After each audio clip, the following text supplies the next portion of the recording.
Hello everyone, welcome back to my channel Read With Me once again. Today I have come with a beautiful short story um, from this beautiful collection, Grandma's Bag of Stories by Sudha Murty. Let's start. 5 spoons of salt. One morning Aji told Aja, today is a Santhe, a village market day which happens once in a week. Why don't you take the children and show them the santhe and buy vegetables and other things for the house? Aja, who normally would have said yes, was hesitant. How will I manage all the children, the two at the santhe? Remember what happened at the jatra, the fair? At least there they had a temporary police assistance booth. At least there they had a temporary police assistance booth. There will be nothing of the sort at the Santhe. Aji agreed. This was a problem. Then she had an idea. Why don't we ask Vishnu if he can spare Damu for a few hours? Damu can accompany you and help see that the children are all right. Damu was Vishnu Kaka's right hand man. Everyone called him Mr. Dependable. He drove the car, cooked, looked after the fields, the accounts, and made sure Vishnu Kaka was well cared for. Without him, Vishnu Kaka could not run the house or do anything in the fields.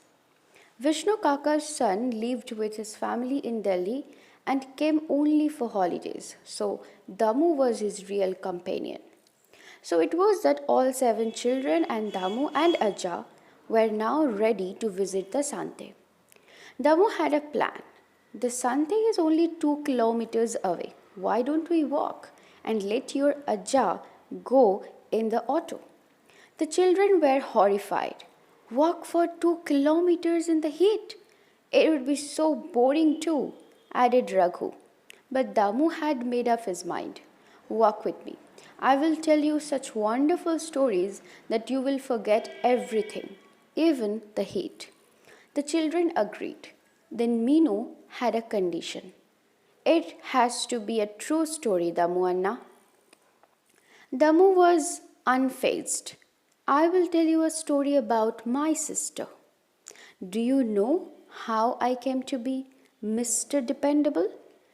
I saw what happened to her once because she was forgetful and decided never to let that happen to me. So he started his story. Geeta, where are you? I need to run down to the store and get these medicines for me. Geeta's grandfather called out for her. Where was Geeta? She was lying in bed reading a book. For a long time, she pretended not to have heard what her grandfather was saying. The book was just too exciting and it was so hot outside. She really didn't feel like stirring out of bed. Geeta! This time her mother's voice also called out to her. With a sigh, the girl got out of bed and went to see what needed to be done. Her grandfather handed her some money and said, I have really bad headache since morning. Will you get these medicines for me? Geeta took the money and set off for the store. On the way, she passed by a sweet shop. Oh, what lovely gulab jamuns and laddus and jalebis were displayed. She had to have some. Forgetting all about her errand, she entered the shop and started tucking into sweets. Soon a friend came by and joined her. The 2 girls ate and chatted for a really long time. Geeta had forgotten all about her poor grandfather with his headache. Afternoon turned to evening, the medicine store shut for the day, when Geeta remembered why she had stepped out of her house. When she hurried back home, how upset her grandfather was. When will you grow up, Geeta, and become responsible? He sighed and asked. Geeta felt really bad. But did she mend her ways? No. She remained the same forgetful person. When her mother told her to collect the clothes from the washing line outside, she remembered to do so only the next morning.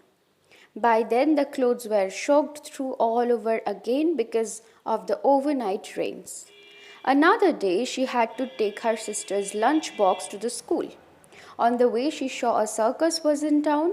All morning, Gita spent wandering around the circus tents, watching the animals eating and training for their acts. It was only when she felt hungry herself did she look down at the lunchbox in her hand and realized her sister must have gone home by then, after spending a day in school without her lunch. Another time, her father, while rushing to get ready for work, asked if she could quickly iron his shirt.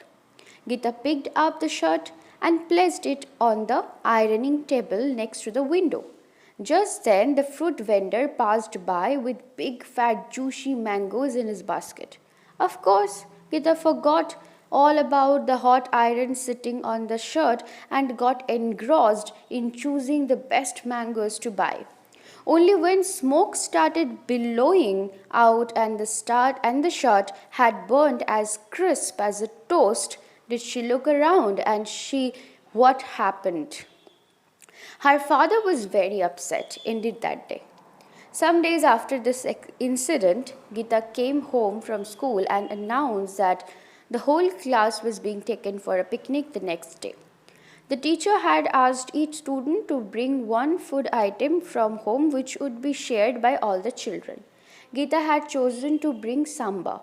She was very proud of her mother's tasty, tangy samba and was eager to share it with her friends so they could taste it too. Gita's mother agreed to make a big pot of samba for her to take to the picnic the next day, and that night Gita went to bed feeling very happy, dreaming about the exciting day ahead. The next morning, her mother woke up early and started making the sambar. She boiled the dal, added the vegetables, coconut, and all the spices and set the pot boiling on the stove. Soon a delicious aroma wafted out from the pot and tickled Gita's nose as she lay sleeping in bed. Seeing her stir, her mother told her, Gita, wake up now, dear. See, the summer is nearly done. I am going to the temple, so after some time, just add 5 teaspoons of salt to it. Don't forget now, and wake up and get ready quickly. So saying, she bustled off. Gita's grandmother, who was in the kitchen, heard all this and muttered to herself, when will my daughter-in-law learn that Gita can never remember anything? I'm sure the girl will forget to add the salt. Then she will be teased by all her friends. Better be careful. So saying, she went and added the salt in the pot. Gita's grandfather was sitting on the veranda reading his newspaper. He remembered only too well that the day he had spent with a headache waiting for Gita to return with the medicines which never came. Gita, and remember something. That will be the day, he muttered, and went in the kitchen and added the salt in the sambar himself. Gita's sister was combing her hair ready to go off to school. She too recalled the day she had spent feeling hungry in school waiting for Gita to turn up with her lunchbox. Sure that Gita would forget about the salt and be laughed at by her friend, she quickly went into the kitchen and added 5 spoons of salt. Gita's brother was brushing his teeth and hearing his mother's words to his sister guessed she would forget about the salt. He dropped in a few spoons of salt into the pot and went off. Gita's father was carefully ironing his own shirt. Like the others, he too slipped into the kitchen and added salt to the pot of sambar. By now, Gita had woken up and wonder of wonders remembered she needed to add the salt. So she too went and added 5 teaspoons as her mother had told her to do. By now, her mother had returned and quickly poured the sambar into a big container and sent her daughter off for her picnic. At the picnic spot, the children had a wonderful time roaming around and playing. Soon they were too hungry to do anything else. Out came the plates and spoons and all the containers filled to the brim with food. Plates were piled up with rice, chutneys, vegetables, puris, and all kinds of goodies. Everyone took large helpings of the sambar as Geeta served it out. But no sooner than they put the first spoonful in their mouths, blah, horrible, water. Everybody started shouting. Astonished, Geeta wondered what was wrong. Then gingerly tested the rice and sambar on her own plate. It was disgusting. It was as if her mother had dredged out all the salt in the sea and added it to the sambar. Then Geeta remembered her mother had not added the salt she had. So what had gone wrong? That day, everyone in Geeta's house waited eagerly for her to get back from school and tell them about her wonderful outing. But what was this? She came trudging back, her face sad and tear-stained. What had happened? Geeta burst out at them. Did anyone else add salt in the sambar? I did, said her grandmother. I did too, said grandfather. So did I, said father. Me too, said her brother. And I, said her sister. They all looked at each other in dismay. No wonder Geeta looked so sad. Her friends would have made her feel miserable about the salty sambar. Why did you all do it? Amma had told only me to do so. Geeta wept. Oh dear, you forget everything you are told to do, so we thought perhaps you wouldn't remember this time too, all of them said sadly. Now her mother pulled her close, wiped away her tears, and said, See, all this happened because no one could believe you could do anything without being reminded many times about it. Promise you will be a careful, responsible girl from now on, and we will all trust you to do your work. Geeta sniffed and nodded her head. She did become much more careful with her course after that. And it took a lot of convincing, but her friends did come to her house for lunch one day to taste her mother's delicious cooking, especially her tasty, tangy sambar, and everyone agreed it was the best sambar they had ever eaten. When the story was over, the children realized they were already at the Sante. There were heaps of vegetables, sweets, flowers all around. There were goats, cows, buffaloes, fish, chicken, and eggs for shell. The smell of nuts, cardamom, and other spices hung in the air. It was unlike the fair where people had come to have a good time. Here, a lot of business was taking place, and everyone was buying and selling busily. The fruits and vegetables were very fresh. The flowers looked as if they had just been plucked. Everyone was friendly. The fruit vendor saw Aja and said, Namaste, Master Ji. Oh, you have come with your grandchildren. It is nice to see everyone like this. Then he gave each one a mango. When Aja offered money, he wouldn't take it. He said, After all, you were my Master Ji, my teacher.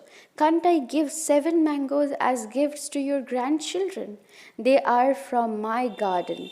Not that I purchased them. The children were delighted at his warmth and kindness and returned home very happy that day. Thank you so much for your patience, and if you like this story and the reading style as well, do like, share and subscribe to my channel. Let me know in the comment section below for which like the style of my reading, do you like it or not, and if you have any kind of suggestion for me so that I can improve my reading style, or any kind of book that you want me to read out for you, please free to tell me. One more thing I always add, and I always say, that I always try to keep the reading very spontaneous so that I can feel myself that I am one among you sitting and telling this story.